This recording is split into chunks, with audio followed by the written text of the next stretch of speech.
tal amigos? ¿Cómo están? Bienvenidos. Libro de Cielo, volumen 16. Estamos con ustedes el doctor Salvador Tomasini. Hola. Alejandro Carrega. Hola, buenas noches. Y una servidora, Alejandra López. Continuamos con nuestro volumen 16 y empezamos con el 1631. Noviembre 20 de 1923. Temores de Luisa.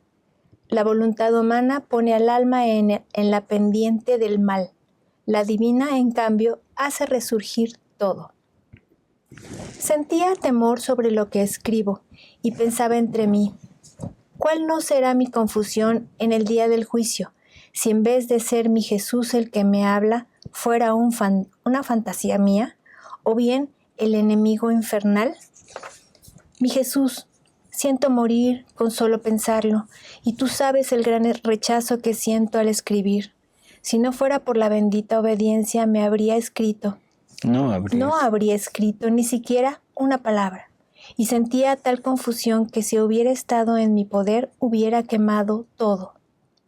Ahora, mientras me encontraba en este estado, mi siempre adorable Jesús ha salido de dentro de mi interior como pequeño niño, y poniendo su cabecita sobre mi hombro, se estrechaba a mi cara y me ha dicho.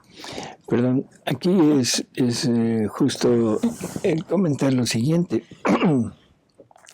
A veces también a nosotros nos asalta esta idea, ¿no? De decir, no, esto es como una fantasía, es algo irreal, ¿no? Y la duda de, ¿estaré realmente en lo cierto? ¿Esto estará dentro de lo que se puede esperar? Muchas personas nos van a decir, no, tú dedícate a la santidad humana, que es lo que Dios nos dejó, y sigue adelante. Esto es querer llegar más allá y esto es soberbia. ¿Sí? Esto está mal. Y esto es una idea que priva en muchísimos lados y muchísimas personas, incluso dentro de la iglesia. Bueno, es simplemente ahora reflejándonos aquí en esto, o sea, ¿qué es lo que estamos queriendo? ¿Qué es lo que estamos pensando? Que realmente es algo así tan fantasioso, que puede ser el enemigo el que nos lleve a esto, el enemigo quien me haga desear más a Jesús, el enemigo quien me haga amar más a Jesús, el enemigo quien me acerque más a la iglesia, el enemigo que me acerque al amor hacia mi Madre Santísima. Bendito enemigo. Nuestro aliado. Ese ya no es enemigo, ese sería nuestro aliado. Así que no hagamos juicios temerarios. Vamos a seguir los consejos de Jesús. Por sus frutos los conocerán. Si los frutos son buenos, el árbol es bueno. Si los frutos son malos, si esto me aparta un solo milímetro de Jesús, del Evangelio, de la doctrina de la iglesia, de todo esto, dejémoslo. Pero si no, por favor, no nos hagamos ilusos. A ver, seguimos. Hija mía, ¿por qué temes? Tú no debes afligirte por los pensamientos, sino por los hechos.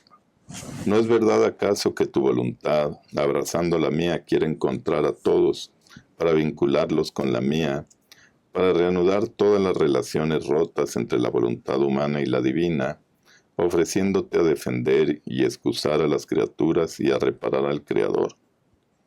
Esto ciertamente es un hecho en ti. ¿No es cierto que juraste querer vivir en mi querer pronunciando un sí? Ese sí te es cadena que te tiene atada en mi voluntad, y gustando de ella te hace aborrecer hasta la sombra de la tuya. Esto es un hecho, y además tantas otras cosas que tú sabes.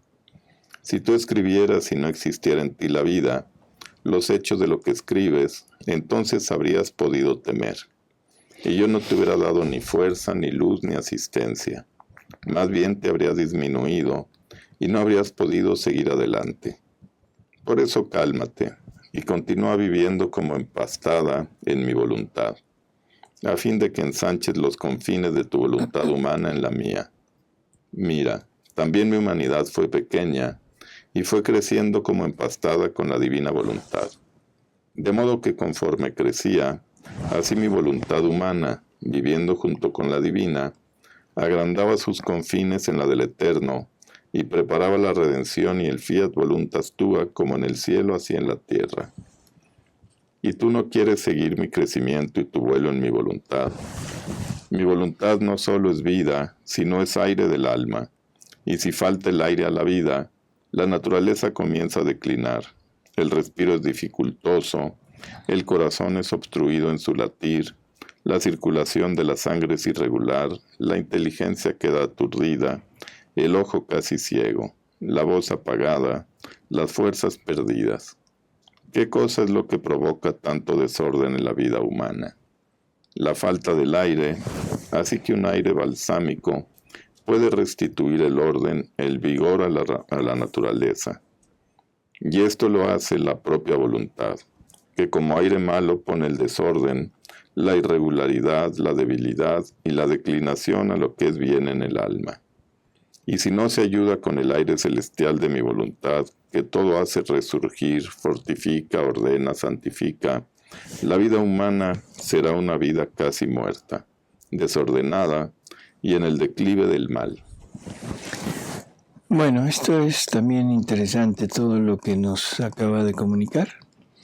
O sea, ese ensanchar, ¿sí?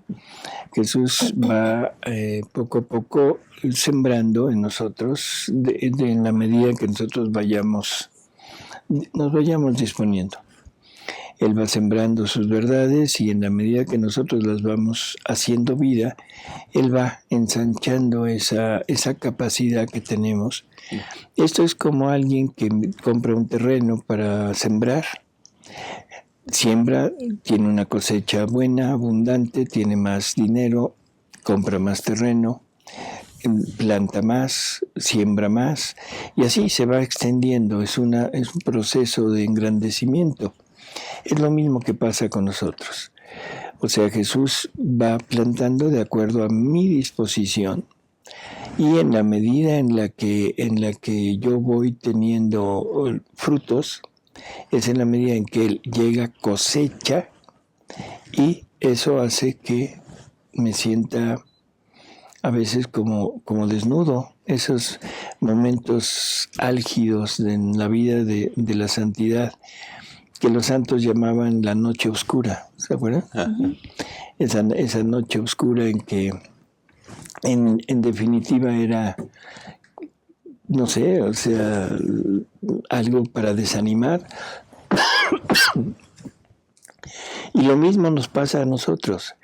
En esos momentos de como aridez, como frialdad, como que no sentimos ese mismo ánimo, ese mismo tesón para seguir adelante, son estos momentos que está describiendo Jesús, ¿no?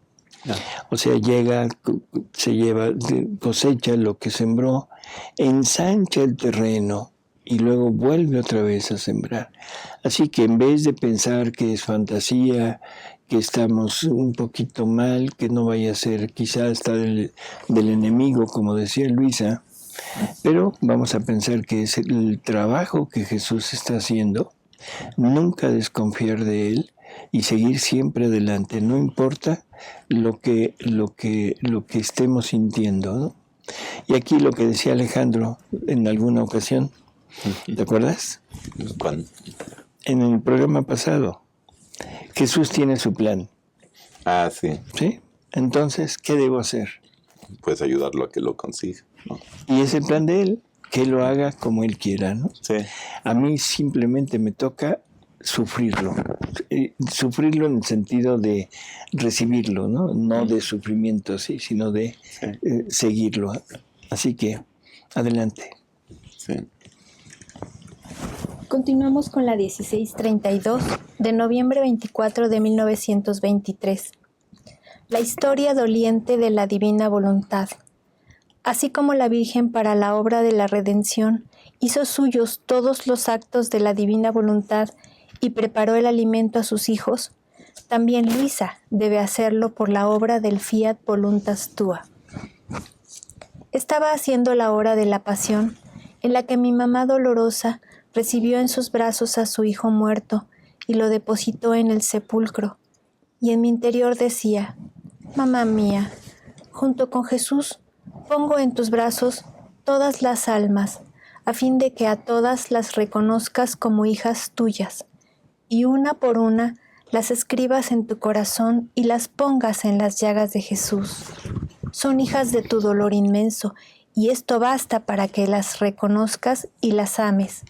Y quiero poner todas las generaciones en la voluntad suprema, a fin de que ninguna falte, y en nombre de todas te doy consuelos, compadecimientos y alivios divinos.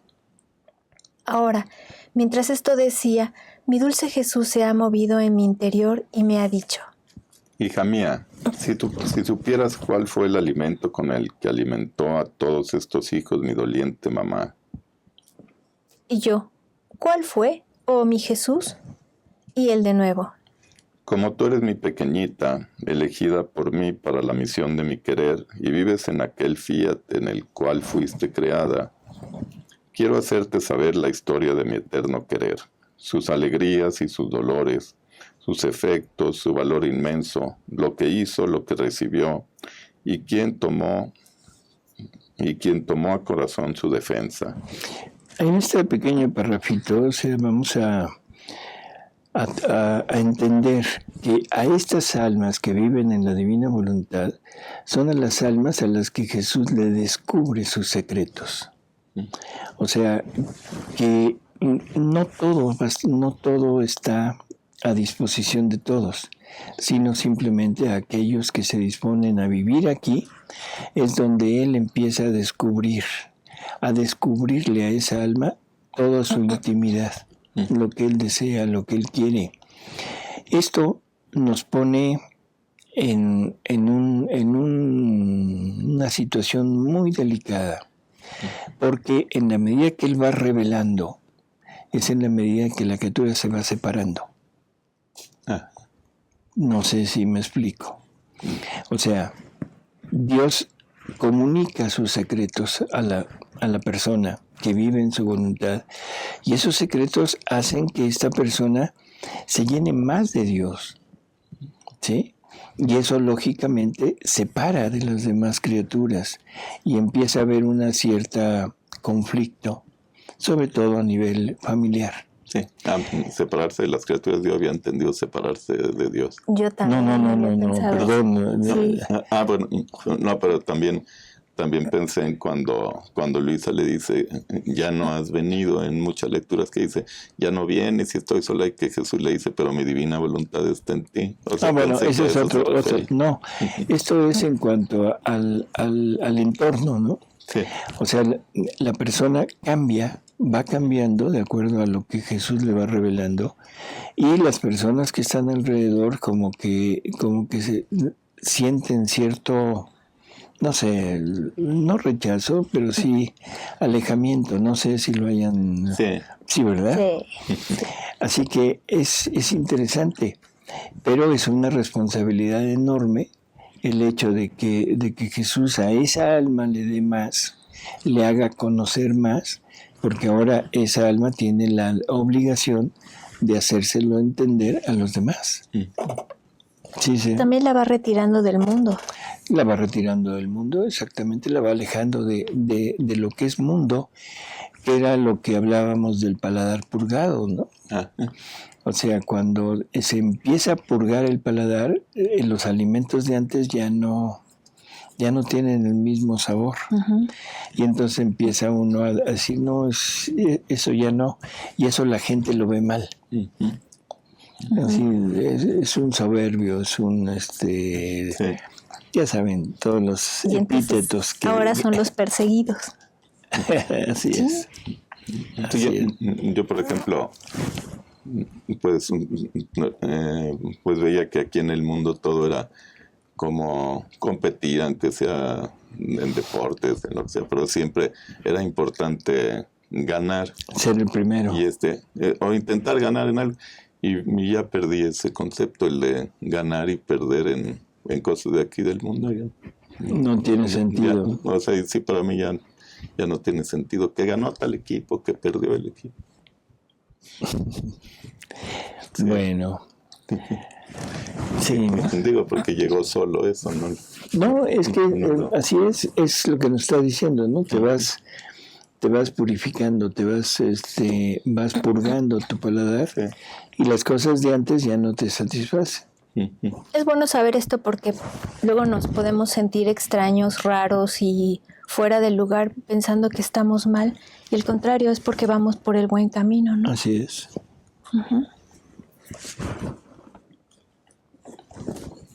¿Dónde estamos? Los pequeños son más atentos. Los pequeños son más atentos a escucharme porque no tienen la mente llena de otras cosas. Están como en ayunas de todo. Y si se les quiere dar otro alimento, sienten asco. Porque siendo pequeños, están habituados a tomar solo la leche de mi voluntad, que más que madre amorosa, los tiene pegados a su divino pecho para alimentarlos abundantemente. Y ellos están con sus boquitas abiertas para esperar la leche de mis enseñanzas. Y yo me divierto mucho. Oh, cómo es bello verlos ahora sonreír, ahora alegrarse y ahora llorar, al oírme narrar la historia de mi voluntad. El origen de mi voluntad es eterno, jamás entró el dolor en ella. Entre las divinas personas, esta voluntad estaba en suma concordia. Es más, era una sola. En cada acto que emitía fuera, tanto adintra cuanto a dextra, nos daba infinitas alegrías, nuevos contentos, felicidad inmensa. Y cuando quisimos poner fuera la máquina de la creación, cuánta gloria, cuántas armonías y honor no nos dio. En cuanto brotó el fiat, este fiat difundió nuestra belleza, nuestra luz, nuestra potencia, el orden, la armonía, el amor, la santidad, todo. Y nosotros quedamos glorificados por las mismas virtudes nuestras, viendo por medio de nuestro fiat el florecimiento de nuestra divinidad reflejada en todo el universo. Nuestro querer no se detuvo, henchido de amor como estaba, quiso crear al hombre. Y tú sabes la historia de él, por eso sigo adelante. Fue precisamente él quien llevó el primer dolor a mi querer. Trató de amargar a aquel que tanto lo amaba, que lo había hecho feliz. Mi querer lloró más que una tierna madre. Lloró a su hijo lisiado y ciego, solo porque se ha sustraído de la voluntad de la madre. Mi querer quería ser el primero en obrar en el hombre, no para otra cosa, sino para darle nuevas sorpresas de amor, de alegrías, de felicidad, de luz, de riquezas. Quería siempre dar.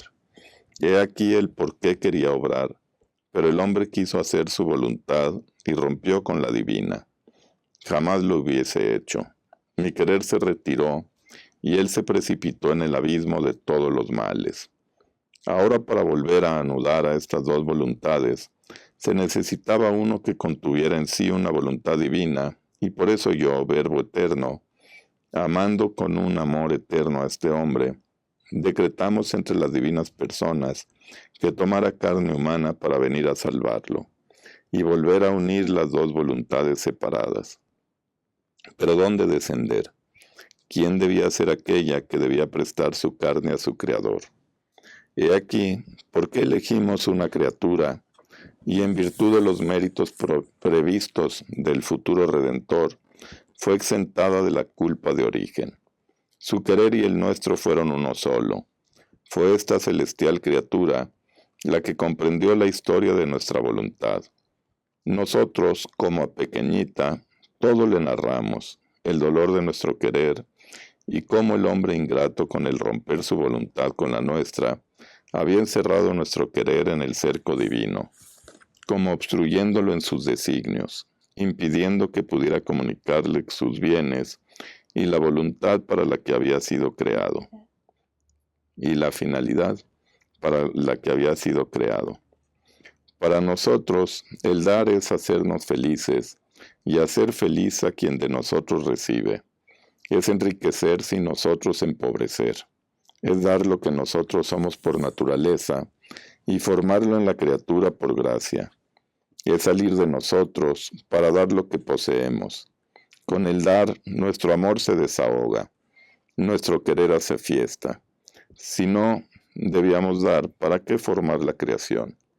Esto es algo Sí. también, o sea, es muy necesario el estar conscientes de que Dios está en un continuo acto de darnos, ¿no? ¿Y qué es lo que nos quiere dar? Él, su misma vida, ¿no? Sí. Porque todo lo que nos va comunicando son efectos o partes de su vida. O sea, ¿qué es lo primero que nos dio? La vida. ¿Y esa vida qué es? Es el soplo de Dios en nosotros que puso el primer movimiento para todo lo demás de Él. Por lo tanto, lo que tenemos como vida es el soplo de Dios. ¿Sí? Ese soplo que nos lleva, que nos mantiene y que está en continuo acto de seguirse dando. El día que no se dé, ese día morimos. O sea, hasta ahí llegamos, ¿no? Así que, en términos generales, todo lo que Él quiere es ser feliz. Y ser feliz dando. Sí. Y ser feliz haciéndonos felices a nosotros de su misma felicidad. Por lo tanto, ¿qué es lo que yo debo hacer cuando soy feliz? Recibir y dar. Dar. Porque es la misma felicidad de Él. Él se hace feliz dando. A la hora que yo lo recibo, que es lo de Él, ahora yo comparto su felicidad y su felicidad es dar. Por lo tanto, ahora yo también quiero dar. ¿Qué es lo que voy a dar? Su misma vida. Su misma vida. ¿Y a quién se la voy a dar? A Él y a toda la humanidad. A Él y por medio de Él a todos los demás, a toda la humanidad, para tratar de que todos acepten esta vida que Dios nos ofrece, ¿no? Y no se trata de ir a darlo físicamente, sino se trata de, en forma espiritual, estar compartiendo junto con Jesús todo lo que Él hace para toda la humanidad y estar poniendo lo nuestro para aumentar la fuerza, la luz, la decisión, para que las criaturas lo tomen. Así que ese es como nuestro trabajo elemental, ¿no? Primero, reparar a Dios por todo y segundo, dar. Darle a Dios lo que la humanidad no le ha dado y darle a la humanidad lo que Dios le quiere dar.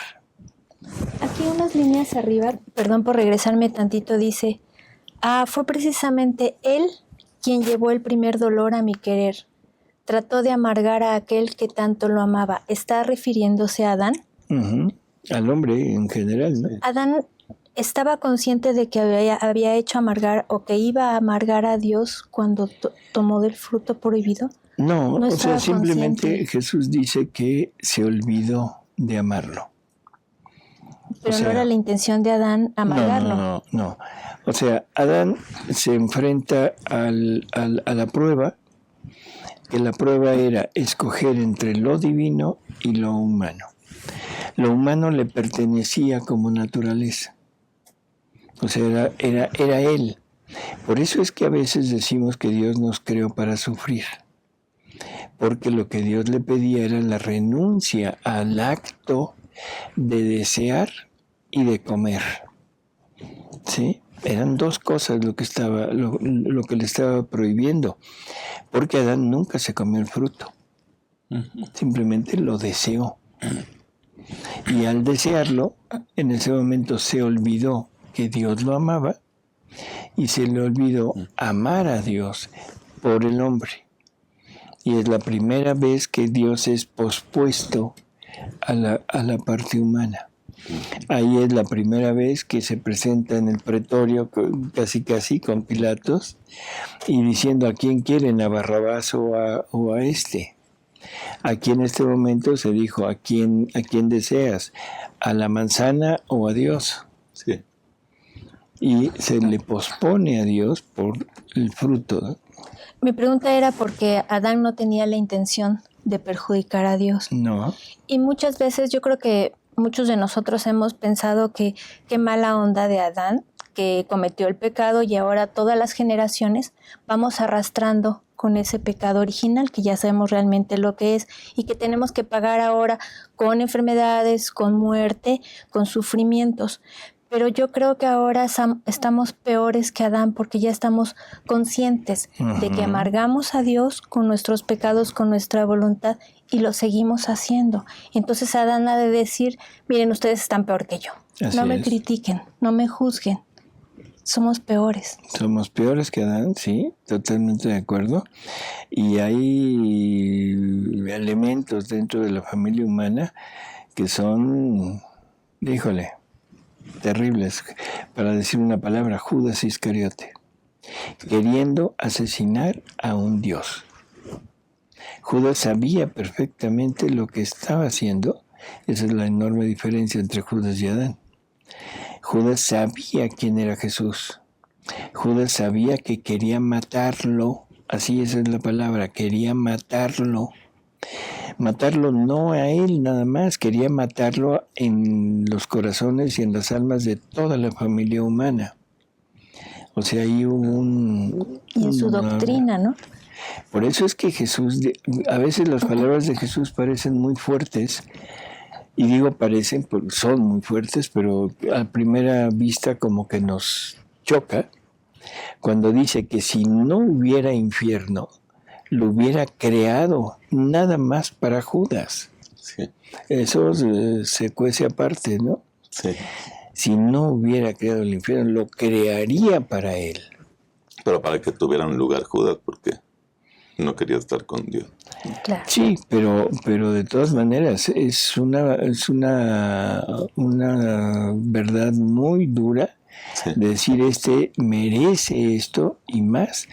Incluso dice Jesús, esto es en María Valtorta, que no solo, se dejó poseer por Satanás, sino que Satanás como que se encarnó en él.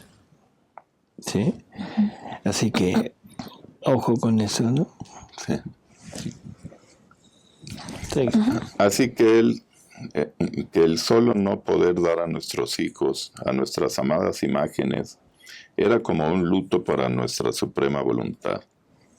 Solo con ver al hombre obrar, hablar, caminar, sin la conexión con nuestro querer, porque él había destrozado y que debían correr hacia él si estaba con nosotros, corrientes de gracias, de luz, de santidad, de ciencia, etc., y no pudiéndolo hacer, nuestro querer se ponía en actitud de dolor. En cada acto de criatura era un dolor, porque veíamos aquel acto vacío de valor divino, privado de belleza y de santidad, todo de semejante de nuestros actos. Oh, cómo comprendió la celestial pequeña nuestro sumo dolor, y el gran mal del hombre al sustraerse de nuestro querer. Oh, cuántas veces ella lloró ardientes lágrimas por nuestro dolor y por la gran desventura del hombre. Y por eso ella, temiendo, no quiso conceder ni siquiera un acto de vida a su voluntad. Por eso se mantuvo pequeña, porque su querer no tuvo vida en ella. ¿Cómo podía hacerse grande? Pero lo que no hizo ella, lo hizo nuestro querer. Espérame tantito. Esto nada más es una vez más que Jesús nos confirma que María estuvo al tanto de todos los sufrimientos de Jesús. O sea, María no era ajena a este sufrimiento, y no porque Jesús se lo comunicara verbalmente, sino por esa unidad de vida que había entre Jesús y ella, y unidad de voluntad. ¿Seguimos? Pero lo que no hizo ella, lo hizo nuestro querer. La hizo crecer toda bella, santa, divina. La enriqueció tanto que la hizo la más grande de todos. Era un prodigio de nuestro querer, prodigio de gracia, de belleza, de santidad. Pero ella se mantuvo, siempre pequeña, tanto que no descendía jamás de nuestros brazos. Y tomando a pecho nuestra defensa, correspondió a todos los actos dolientes del supremo querer. Y no solo estaba ella toda en orden a nuestra voluntad, sino que hizo suyos todos los actos de las criaturas, y absorbiendo en sí toda nuestra voluntad rechazada por ellas, la reparó, la amó, y teniéndola como en depósito en su corazón virginal, preparó el alimento de nuestra voluntad a todas las criaturas. ¿Ves entonces con qué alimento nutre a sus hijos esta Madre amantísima? Le costó toda su vida, penas inauditas, la misma vida de su Hijo, para hacer en ella el depósito abundante de este alimento de mi voluntad, para tenerlo dispuesto para alimentar a todos sus hijos cual madre tierna y amorosa. Ella no podía amar más a sus hijos. Con darles este alimento, su amor había llegado al último grado. Así que entre tantos títulos que ella tiene, el más bello título que a ella se le podría dar es el de Madre y Reina de la Voluntad Divina. Ahora, hija mía, si esto hizo mi mamá por la obra de la redención, también tú para la obra del fiat voluntas tua. Tu voluntad no debe tener vida en ti, y haciendo tuyos todos los actos de mi voluntad en cada criatura, los depositarás en ti, y mientras a nombre de todos darás la correspondencia a mi voluntad, formarás en ti todo el alimento necesario para alimentar a todas las generaciones con el alimento de mi voluntad. Esto es otra vez que se repite, ¿no? ¿Quién es Luisa? La tercera obra de Dios. La tercera obra de Dios. Es ese granero en donde Dios deposita todo para que todos podamos obtener de ella, ¿no?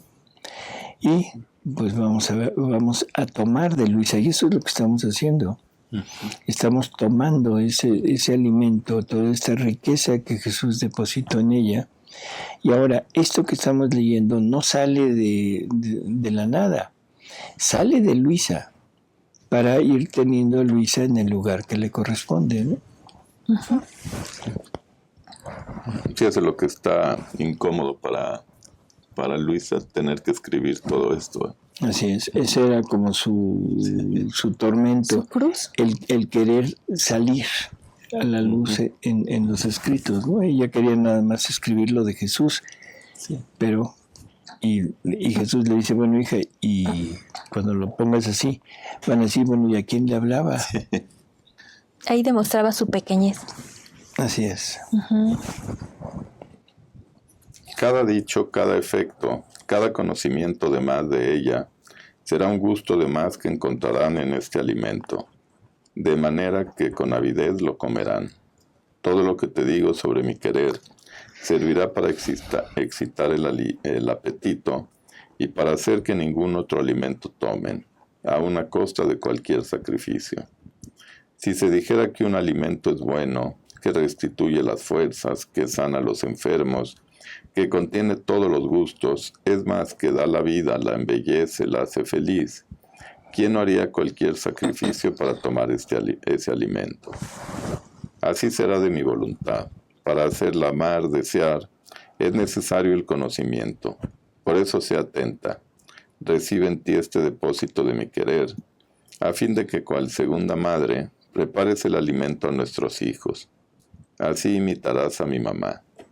Te costará también a ti, pero ante mi voluntad cualquier sacrificio te parecerá nada. Hazla de pequeña, no desciendas jamás de mis brazos, y yo continuaré narrándote la historia de mi voluntad. Hazla de pequeña. Uh-huh. O sea, nunca te salgas de ese estado en el que estás de pequeñez, nunca llegues a creerte algo, nunca llegues a pensar que eres más que los demás por este conocimiento. Al contrario, entre más conozcamos esto, más nada me siento, ¿sí? Porque entiendo que en realidad mío no es nada, todo es de Dios.